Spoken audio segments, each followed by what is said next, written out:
Today on All Things 80s, have I really become a stamp collector?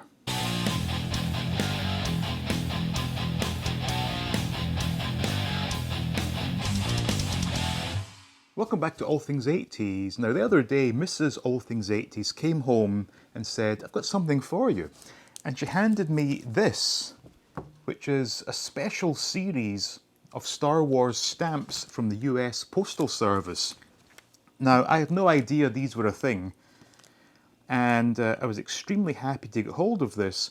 And it occurred to me, this is not the first set of Star Wars stamps I have in my possession.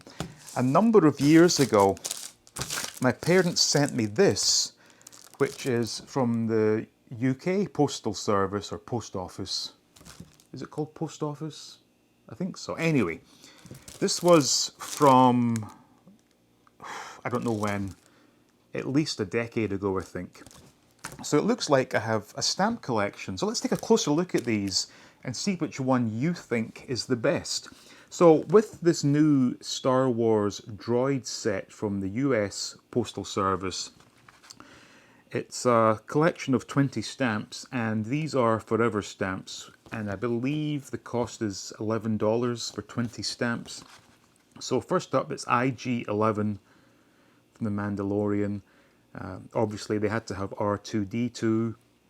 They have K2SO from Rogue One, Dio from The Rise of Skywalker, L737 from Solo, and of course they had to include BB-8, and we have C-3PO.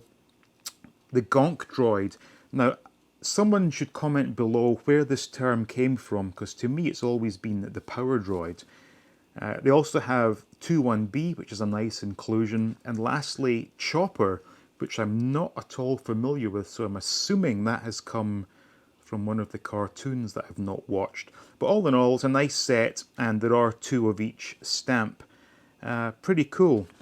Now onto the British version, which I think is way, way better looking. And the way they've done it is it's a complete, collage picture. And the stamps have been sort of inserted in such a way that it's hard to tell which is a stamp and which is just artwork.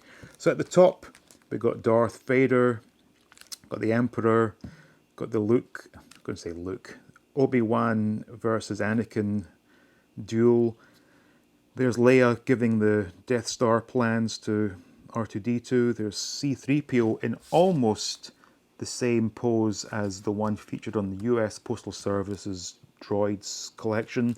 Boba Fett, Darth Maul, X-Wing fighter, Yoda, Millennium Falcon, Luke with the twin sons on Tatooine, Queen Amidala, Obi-Wan Kenobi, Old Man Obi-Wan, Han and Chewie, and lastly some stormtroopers. This by far is a much nicer looking set than the US version, and I'm trying to see the price. So these are British stamps costing 41 pence. So I'm assuming that would have been first class. Again, any UK viewers, if you would kindly comment as to when a stamp last cost 41 pence, and we can figure out when these are from. Also came in a nice sort of presentation package with a cardboard backing and plastic wrap, whereas the American ones are just handed to you on a sticky sheet. Obviously I won't be using these to send mail. I mean, I rarely send mail. In fact, the only time I use a stamp is when sending a birthday card. I don't think anyone has any cause to send letters these days. So that was just a quick look at my Star Wars stamps collection. And yes, these are the only stamps that I will be collecting. I'm not going to turn into a stamp collector. So anyway, hope you enjoyed that quick look there.